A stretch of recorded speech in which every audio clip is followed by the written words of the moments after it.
Some families don't need to yell to hurt you. All it takes is silence and a quiet agreement to take what was meant for you, then say you'll be fine without it. There was a man who walked through cold rain for years, while the car his grandfather bought him sat parked in his sister's garage. Before we dive into today's story, let us know where you're tuning in from. It's always amazing to see where our stories travel. Don't forget to subscribe so you won't miss the next twist in this journey. Now I'd like you to hear what he's been carrying in his heart. It had rained for 8 days straight in Bellingham. The kind of rain that soaked through your socks even if you sprinted the last 3 blocks. I didn't sprint though. I walked. Same as every day. By the time I pushed through the heavy glass doors of the building, my jacket clung to me like wet skin. Cold water slid down my collar. The familiar scent of damp carpet and burnt coffee hit me before I even reached the elevators. Mara, the receptionist, looked up from her desk with the same combination of pity and confusion she always gave me. "Hollis, you're soaked again," she whispered, brows pulling together. "Why don't you just drive?" I smiled, tight practiced. I didn't say anything. I never did. Not because I didn't have an answer, but because the truth was the kind that caught in your throat. If I had a car, Mara, I wouldn't be walking. I made my way past the rows of desks, sneakers squeaking on the tile, leaving faint, wet footprints behind me. By the time I got to my cubicle, my hands were cold and stiff. I peeled off my jacket and draped it over the back of the chair, hoping the office heater would do what the sun hadn't. Then I sat down and got to work. Just like always. Like nothing was wrong. Sometimes during the day, I'd glance out through the fogged-up window near the break room. The parking lot below would be full of dry, idle cars. I never looked too long. It made me feel like I was standing behind glass, watching everyone else live a warmer version of life. That night after I got home and hung up my jacket still damp, I got a text from Mom. "Dinner at Grandpa Warren's this weekend. Don't be late. No, how are you? No, hope work's going well. Just an order dressed up as a reminder." I stared at it for a moment before replying with a dry thumbs-up emoji. 15 seconds later, Dad texted too, "Wear something decent." That was always their priority, appearances. How we looked, how we sounded, not how we felt. I didn't argue. Arguing never got me anywhere. It only gave them more ammunition to say I was difficult, emotional, overreacting. So I said nothing. Again. The next morning I stood at the same crosswalk near the corner of Pine and Cedar, hoodie drawn tight, backpack slung low. Rain tapped rhythmically against my shoulders. The crosswalk signal blinked red. That's when I saw it, a dark gray Subaru Outback rolling to a stop just feet from me. It was familiar, a little too familiar. There was a faded bumper sticker on the corner of the rear window, the kind of sticker someone my age wouldn't choose. The license plate frame had a phrase etched in silver cursive, "World's Best Grandpa." The driver's window was cracked slightly, music drifting out. Through the drizzle I saw her, Delaney, my sister. Her eyes flicked in my direction. She saw me. I know she did. Then just as quickly she turned her face, leaned toward the radio and turned the volume up. Her car rolled forward when the light changed tires, cutting a smooth arc through the puddles. I didn't wave. I didn't call out. But my stomach tightened. I didn't have proof. But something about that car, about the way she looked away, told me I wasn't crazy. That car wasn't just hers. It was supposed to be mine. But I swallowed it down like I always did. Told myself, it's just a family dinner. Go eat, nod, smile, leave. Still. Something about the way Mom and Dad had been acting lately, their texts, their tone told me they were more nervous about what Grandpa might say than anything else. And that scared me more than the rain. The rain hadn't let up. If anything, it had gotten colder, meaner. The kind of rain that felt personal. My shoes were soaked through before I hit the halfway mark to work. The chill bled into my toes and crept up my spine. I walked with my head down, counting sidewalk cracks, crossing streets where cars barely slowed. One of them splashed water straight across my pant leg. I didn't flinch. I was used to it now. At the office, I made my way past the usual hum of keyboards and conversations. Someone behind me said, "This weather's brutal. I'd lose my mind if I didn't have a car." The words hit me square in the back. I kept walking. At my desk, I worked through the chill. The space heater under the cubicle wall clicked on and off, trying its best. I tried not to think about the question Mara had asked yesterday, or the Subaru I'd seen Delaney driving, or the bumper sticker that had no business being hers. But my mind wandered back to a memory I hadn't thought about in a while. Graduation day. Or maybe it was a few weeks after. Grandpa Warren had pulled me aside after dinner, clapped a firm hand on my shoulder, and said something I hadn't forgotten. "You've worked hard, Hollis. Let me take care of the rest. You won't have to walk to work in that damn rain again." I remembered smiling, thinking he meant it as a kind gesture, maybe even symbolic. But now, I wasn't so sure. That night at the house in Bellingham, I sat across the kitchen table from Delaney. She scrolled on her phone earbuds and completely unbothered. A set of car keys sat on the counter behind her. Not just any keys, the same make and logo as the Subaru I'd seen yesterday. I cleared my throat. So, whose car is that out back, right? Delaney didn't look up. "It's mine," she said flatly without a second thought. Before I could say anything more, Mom's voice cut in from the hallway. "Don't start that conversation. We're going to your grandfather's tomorrow, and I don't want things stirred up." Dad, passing behind her, added, without looking at me, "Just focus on work, Hollis. You've got enough on your plate." I stared at them for a long second before turning away. Later in my room, I opened the bottom drawer of my desk and pulled out an old folder stuff I hadn't touched in years. College acceptance letters, insurance paperwork, a few old emails I'd printed. I dug through until I found something strange, a service email from a local dealership. Subject line 2020 Subaru, routine maintenance reminder.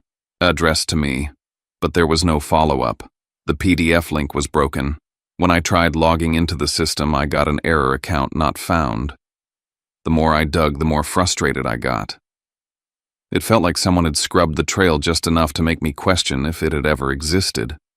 Then I remembered something from years ago Dad had once said, "Let me handle the paperwork, son.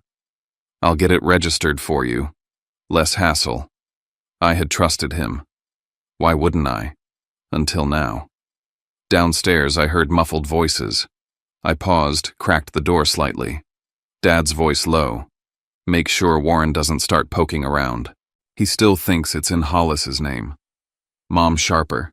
"He doesn't know anything. As long as Hollis keeps his mouth shut, we're fine." I shut the door slowly, quietly. My heart hammered in my chest, not from shock, but from the sudden clarity that settled over me. They weren't just being forgetful. They weren't just bad at communication. They knew exactly what they had done. And they were afraid I'd talk. I sat back on my bed, staring at the folder in my hands, and tried to slow my breathing. Everything felt heavier now. Not just the rain, not just the silence, but the years of pretending I didn't see what was happening right in front of me. The next day, we loaded into the car for the drive to Gig Harbor. I sat in the back seat, pressed against the window, watching pine trees blur past in streaks of gray and green. We didn't talk much.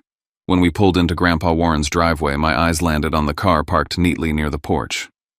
That's Subaru. Same bumper sticker. Same license plate frame. The same car I was told was never mine. And for the first time, I didn't feel confused. I didn't feel hurt. I felt angry. Because I knew they hadn't forgotten. They'd chosen. And now I had a choice of my own to make. I sat at the long wooden table in my grandfather's house, trying to pretend I didn't feel the air shifting. The lights were soft, warm even, and the smell of rosemary and roasted meat hung thick, but none of it could mask the undercurrent running through that room. Delaney scrolled through her phone, tapping with long, bored fingers. My mother was asking questions with practiced cheer things she didn't really care to know the answers to. My father was nodding in time, sipping wine like he'd rather be anywhere else. And Warren Hale, my grandfather, he wasn't saying much. He was watching. It was the clink of silverware that broke the lull. Then came his voice. "Hollis," he said, turning his head just slightly toward me. "How's that car I bought you running these days?" My body stiffened. My fork hovered midair. And in the same breath I felt the heat of everyone's eyes shift. I blinked. What car? Everything stopped. Delaney's thumb froze mid-scroll. My mother's smile flattened halfway through a word she never finished. My father's jaw set so tight I could hear his molars grind. Warren's eyes narrowed. The Subaru Outback, he said. The one I bought you when you got promoted last year. You remember. I sent the receipt and that birthday card said now you wouldn't have to walk to work anymore. Still driving it, I didn't know what to say. My throat closed in on itself. It was like I had stepped into a room I wasn't supposed to be in, one that had always been there, just behind the walls. No, I said slowly. I never got a car. No one moved.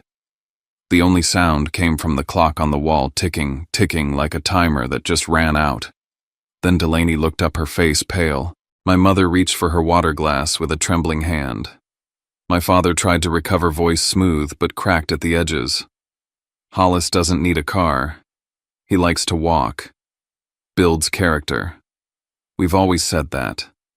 That's not what I asked, Warren said, setting his fork down with a metallic clatter. Where is the car I bought my grandson? Silence again.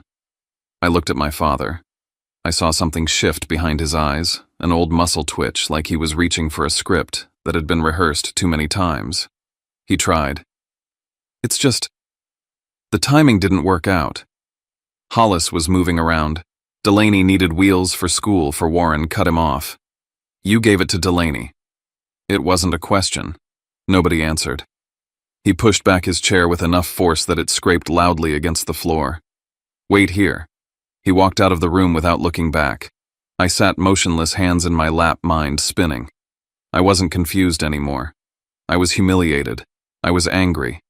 I was done pretending I misunderstood. Because if Warren really had bought that car for me and my parents handed it to Delaney like it was theirs to give, then every freezing walk to work, every muddy splash at the crosswalk, every polite shrug I gave when someone asked why I didn't just drive had been for what? So Delaney could have the freedom I wasn't allowed, so they could keep the lie going. The clock kept ticking. And in the hallway, Warren's footsteps echoed like a countdown to something none of us were ready for. Nobody spoke while he was gone. The air was syrup thick. My mother picked at her napkin like it might unravel the tension. My father kept looking at the door like he could will Warren not to return. Delaney stared straight ahead, her lips pressed so tightly together the color had drained from them. I sat there trying to keep my hands from shaking under the table. Then Warren came back. He wasn't holding much, just a manila folder, thin but heavy enough with meaning. He didn't sit down. He placed it on the table slowly, deliberately. You asked what car, he said to me, voice low. Let me refresh your memory. He opened the folder. Inside were two neatly clipped papers, one the sales receipt with my name on it. The second, a printed email confirmation of registration instructions dated nearly a year ago. I leaned forward. My name. In black and white. On a car I'd never touched. Delaney let out the smallest sound, barely more than a gasp. My father spoke first, too fast. Dad, listen. It's not that simple. No, Warren snapped. I gave you the money. I asked if you'd help handle the paperwork. I told you it was for Hollis. You nodded, smiled, told me, don't worry, Dad will make sure he gets it. My mother reached for calm. We didn't lie. We just made the best choice for the family. I turned toward her. The best choice was letting me walk to work in the rain every day while Delaney drove the car you told everyone was mine. You're older, she said. You can handle more. I laughed, dry, stunned. That's your justification. Delaney spoke finally. I didn't know it was meant for you. I turned to her, not shouting, just plain and tired. You saw me. At least 3 times last month alone. Corner of Chestnut and 13th. I was soaked. You turned your music up and drove right past me. Did you really think I enjoyed that? She opened her mouth. Nothing came out. My father exhaled hard. Don't turn this into something it's not. What exactly is it then, I asked. A misunderstanding, he said. An internal family matter. No, Warren said sharply. It's theft. That word hung in the air like smoke. Then he looked at me. That car was registered under your name. I have the paperwork. I never signed anything to transfer it to Delaney. Neither did I said. Because Warren said, turning slowly to my father, you told me you'd handle it, that it'd be easier if the dealer sent everything through you. My father didn't deny it. His silence did the job. Then he muttered, "It was just more practical." Warren's jaw clenched. What you did wasn't practical. It was dishonest. He turned and walked toward the hall again. "I'm getting the title," he said. "And tomorrow we're going to the DMV." He disappeared. My parents turned to me immediately. "Don't embarrass us," my mother said, her voice a hiss. "You need to think about the bigger picture," my father warned. "This doesn't just affect you." "No," I said. "It already did." They didn't answer. Delaney stood slowly. She looked like she might say sorry or at least try, but then her eyes dropped and she sat back down without a word. I didn't move. I just stared at the empty doorway. Warren had vanished through the folder still lying open on the table. The clock on the wall ticked louder now, and I knew whatever came next, the days of silence were over. When Warren walked back into the dining room, everything went still again. He didn't speak right away. He didn't need to. The weight of the thick envelope in his hand said enough. He held it like a verdict. Then he set it down, not in front of me, but squarely in front of my parents. The sound it made when it hit the table wasn't loud, but it made the water glasses tremble. It echoed louder than anything we'd said that night. "I'd like some answers," he said simply. He opened the envelope and pulled out a stack of neatly ordered papers. The first was the purchase agreement for the Subaru Outback. My name was typed in bold on the line labeled recipient. Underneath was a note scribbled in Warren's familiar handwriting. "For Hollis, proud of your promotion. You'll need this for the commute." Asterisk. He flipped the page. Next was the sales invoice and transfer instructions, all routed to my address, my apartment on the East End, not my parents' house. All dated, all clear. Then came the insurance documents. Warren tapped one page with his finger. "This is where things start to go sideways." He looked at me. "Hollis, did you ever sign anything to give this car to Delaney?" I shook my head. "No. I've never even seen that car up close. I never held the keys. I never saw the title. No one ever mentioned anything about transferring it. Nothing." My father cleared his throat. "Maybe you forgot. We were helping with the paperwork." Remember, Warren's voice cut through. "If you were helping, why was Hollis walking to work in the rain every day?" The question landed hard. My mother tried a different tactic. "We didn't want this to get ugly. It's family. Can we not make it legal?" That word made my stomach turn. Family. I spoke before I could stop myself. "You didn't ask me once why I was drenched at work. Not when I showed up late. Not when I came in shivering. My boss offered me an umbrella. My coworker offered me a ride. But you two never even asked." Silence. Warren went back to the papers, laying out the registration and insurance docs. "Someone signed Hollis's name here." He pointed at the signature line. I leaned in. It looked like my name, but off. Too careful. Too rounded. It didn't match how I signed things, years of scrawling it on delivery receipts, prescriptions, forms. Warren looked at me. "That your signature?" "No," I said quietly. "That's not mine." "I didn't think so," he murmured. Delaney made a sound, just a soft inhale, but then she blurted, "Dad told me to say it was mine if Grandpa asked." The room froze. My father turned to her sharply, but it was too late. She realized what she'd said and covered her mouth, eyes wide. My mother's face drained of color. Warren's gaze didn't waver. "So not only did someone forge Hollis's name, you instructed your daughter to lie if asked about it." Nobody responded. My father's voice rose. "This is ridiculous. Hollis, don't act like some victim. You've always had what you needed." "You were fine." "Was I?" I asked. "Or did you just decide I could handle being overlooked?" He kept going. "Delaney needed the car more. You live near work. You can walk. You've always managed. And that, I said coldly, is the problem. You call it strength when I go without so you don't have to feel guilty. Warren looked at them both like he was seeing them for the first time. You turned one child into the mule, and the other into royalty. My mother snapped. That's not fair. No. He replied, what you did to Hollis wasn't fair. He pulled another document from the pile. This is the DMV file. Title was requested to be transferred under family claim. Claimed recipient unavailable. Signature provided. He pointed again. Not Hollis's. My father started. Warren cut in. This crosses a line. If this signature was faked and that's not just family drama. That's a legal offense. My mother reached out to grab the stack of papers, but Warren pulled it back swiftly. No, he said. No one touches this but me now. She tried again. We can talk this through. Don't do this. I'm not going to let you sweep this under the rug, Warren said, voice hard. And you will not corner Hollis into silence. His voice lowered, but it carried sharp as glass. From this moment forward, no one touches any documents, and no one pressures Hollis to keep quiet. If you try, I swear to God, I will involve more than just lawyers. No one dared move. I looked down at the stack of documents in front of me, my name, my address, my future paper after paper that proved I wasn't crazy. Across the table, my parents looked at me not with guilt, but betrayal.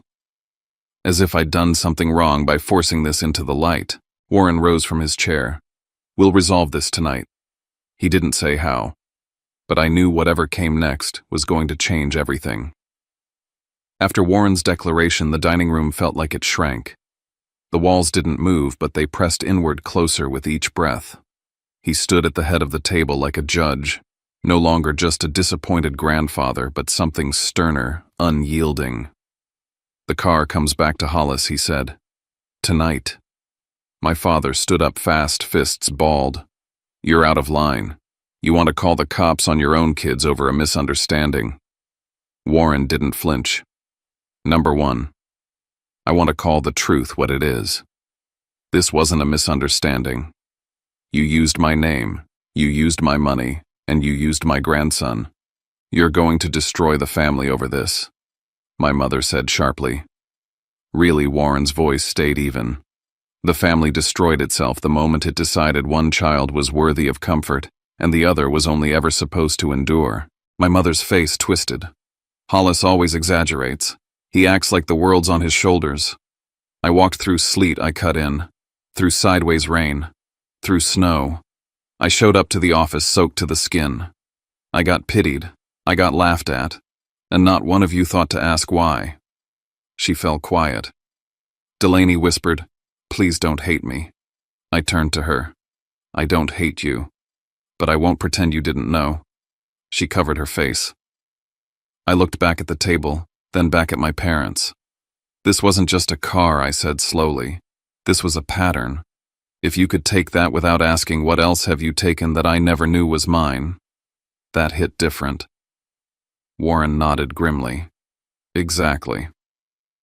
He walked to the sideboard, opened a locked drawer, and pulled out a second folder. I've kept everything. Dates, emails, receipts, insurance calls, DMV notices. I knew something was off, I just didn't know how far it went.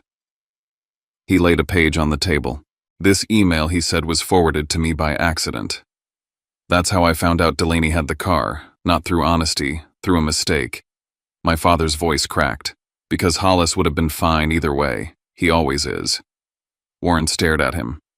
So you assumed his silence meant consent? My father didn't answer. Warren turned to me. Tomorrow morning you won't walk in the rain. I'll make sure of it. For a second I couldn't speak. My chest ached not from pain but from a kind of relief I'd never known. Someone was finally saying, enough. Warren wasn't finished. He turned to the room and his voice changed again, quieter now but deadlier. Tonight isn't just about returning a vehicle. It's about making sure none of you can take Hollis's future out of his hands again. My mother's voice rose, panicked. What do you mean by that? Warren didn't answer. Instead, he looked at me with something deeper than concern. He looked at me like someone with a plan. Finish your plate, he said softly. Then come with me. I need to show you something. He stepped out of the room. No one spoke. I sat frozen. I could hear it soft, almost imperceptible, the sound of another envelope being opened in the next room. And I knew the next thing he showed me would change the power dynamic forever. The house was quiet now, but it wasn't peace. It was tension. The kind of silence that grows thick right before something cracks. The plates had been cleared, the leftovers boxed away, but no one had moved from the dining table. Mr. Warren rested his hand on a second envelope, thicker than the first, darker, worn at the corners like it had been held more than once, like someone had debated what to do with it for a long time. I watched him tap it once against the edge of the table, then slide it toward me without a word. But before I could reach for it, he spoke. Where's the car right now? The question landed like a rock. My mother blinked. My father straightened in his chair. Delaney parks it behind our house, my father said too quickly. Who has the keys? Mr. Warren asked. I do, Delaney said, eyes low. They're in my purse. Whose name is on the insurance? He pressed. My mother hesitated. Delaney's. For now. For now, Mr. Warren echoed quietly. Then here's what we're going to do. He turned to me. Tomorrow morning I'll go with you. We'll retrieve the car. Or, he added, looking at Delaney, we can do this tonight. No, my father snapped. You're not dragging this out into the street for the neighbors to see. This is a private matter, my mother added quickly. No need to make a scene. Mr. Warren leaned back in his chair, his voice slow and level. Truth isn't a scene, and neighbors don't change what's right. Con, my father turned to me, voice rising. You're blowing this out of proportion. You're tearing this family apart over a misunderstanding. I looked at him, and for once I didn't let it slide. You watch me walk to work every day in the rain, I said. You let me show up to my job soaked, exhausted, and humiliated. And not once did you ask why. My mother reached for the emotional lever. Delaney's used to it now. She depends on that car. You've always managed Hollis.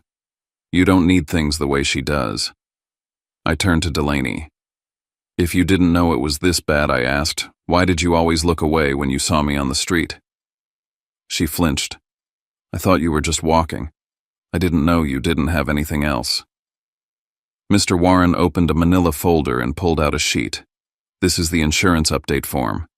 Dated 4 days before Hollis started walking to work. 4 days. That's not coincidence. He laid it on the table. Even upside down, I could see my name nowhere on that form. That's the day I murmured. That's when I started walking. And suddenly it clicked, like tumblers falling into place inside a lock. Not just the car, not just this one betrayal.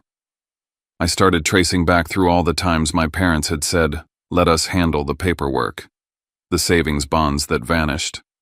The summer job checks I never saw. The FAFSA application they said they'd take care of, but somehow never submitted. The more I thought, the more I realized how often they'd taken over and taken. This wasn't a one-time thing, I said. This is how you live. My mother bristled. My father looked away. Mr. Warren didn't react. He simply picked up the second envelope and opened it. I was going to wait, he said. But after tonight, I don't think I should. He laid out the documents, a trust agreement. My name in bold across the top. His signature at the bottom. Legal language detailing funds, provisions, protections, and one clause that stood out in black ink. Exclusively accessible to Hollis Rowe. I set up a trust for you, he said. It's locked down. Your parents cannot manage, withdraw, or interfere. My father's face drained of color. You're cutting us out, he said, nearly shouting. After everything we did for you, I'm not cutting anyone out. Mr. Warren said, his voice firm. I'm making sure he's not bled dry by people who keep calling it love. My mother's voice sharpened. And what about Delaney? Mr. Warren looked at her with an expression colder than I'd ever seen on his face. Delaney has benefited from what didn't belong to her for too long. My father stood now towering over the table. His voice shook, but not from weakness. Hollis doesn't need all this. He's strong. He always has been. He's just using you to get more. I didn't match his volume. I didn't need to. I'm not asking for more, I said. I'm taking back what was already mine, and I'm drawing a line. Mr. Warren turned his head, slowly looking at my father as if seeing him for the first time. Being strong doesn't mean you have to stay quiet when someone robs you. Silence fell. I took the folder in my hands. I felt its weight. Not heavy, but solid. Real. And for the first time in my life, I wasn't waiting for permission.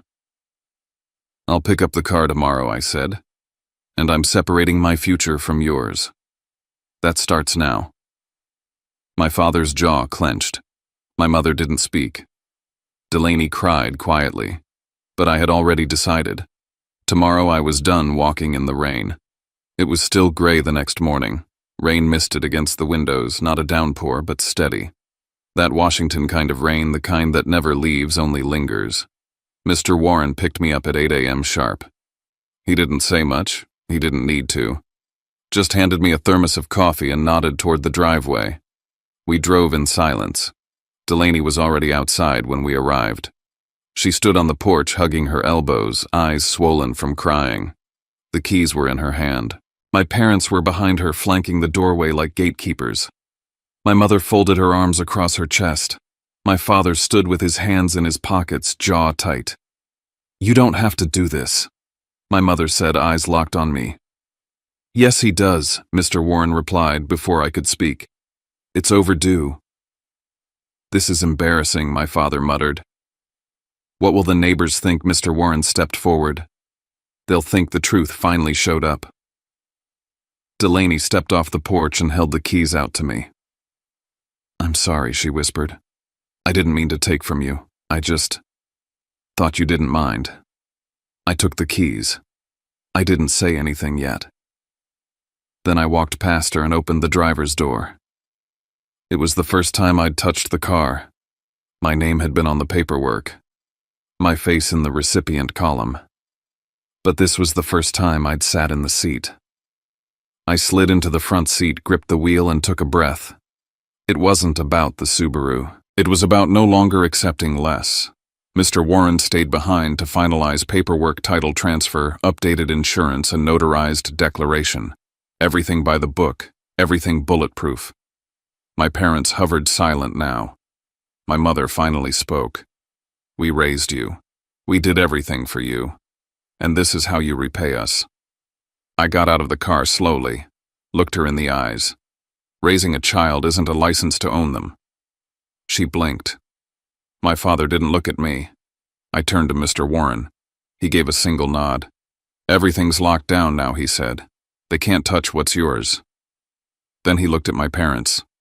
I've seen enough to know this wasn't an accident. This was a pattern. They didn't reply. I drove to work. The rain picked up slightly on the way, just enough to wash the windshield clean. But inside the car, I was dry. I pulled into the lot, parked in my usual space, and got out. No umbrella, no soaked sleeves, no one staring at me like I was a ghost. Mara saw me from the front desk. She smiled, then tilted her head slightly. "New ride," I just nodded. "Old ride. New respect." She laughed softly and buzzed me in. As I walked down the hallway, I didn't feel like someone who'd won. I felt like someone who'd stopped surrendering. The definition of strength had changed for me. It wasn't swallowing hurt or pretending things didn't matter. It was standing up even if your voice shakes and saying that's enough. I didn't leave the past behind. I carried it. But I carried it on my own terms. And I didn't forgive. I didn't forget. I simply set the boundary. This is my car. This is my future. This is my decision. If they call that breaking the family, so be it. They broke me long before I ever pushed back. I turned the ignition.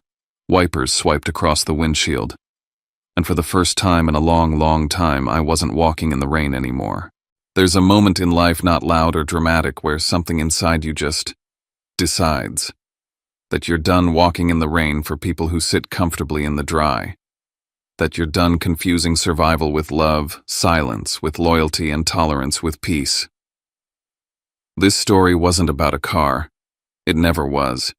It was about what happens when the people who are supposed to protect you benefit from your silence. When family becomes the reason you're told to stay small, stay grateful, stay quiet. And when you finally break that pattern, you don't just get back a vehicle, you get back your voice. What I keep thinking about is this: strength is not how much you can endure. It's how much truth you're willing to carry into the light. Because the longer you let someone else define your worth, manage your future, rewrite the story, you become a stranger in your own life. And that's a price too high for any peace built on pretending. So here's what I've learned. Walking that long stretch of rain-soaked pavement and finally driving away from it. You're allowed to outgrow what hurt you. You're allowed to set boundaries, even if it disappoints the very people you grew up trying to please. You're allowed to stop handing out explanations to people who never offered you understanding. And no, doing those things doesn't make you cold or difficult or selfish. It makes you whole. Because the truth is, family should never require your silence as proof of your love. We don't talk enough about how radical it is to simply say, "This isn't okay anymore," and mean it. To make a different choice. To choose a future where dignity isn't negotiated. And maybe not everyone will understand your decision. Maybe some will call it betrayal. But as we saw in this story, sometimes the very people accusing you of dividing the family were never too concerned when it was you being divided from joy, from fairness, from even the basic chance to feel seen. So if you've ever been there, if you've ever walked through life under someone else's shadow, trying to be the easy one, the strong one, the one who doesn't make waves, I hope this story reminds you, you deserve more than silent suffering disguised as harmony. You deserve your own keys to your own life.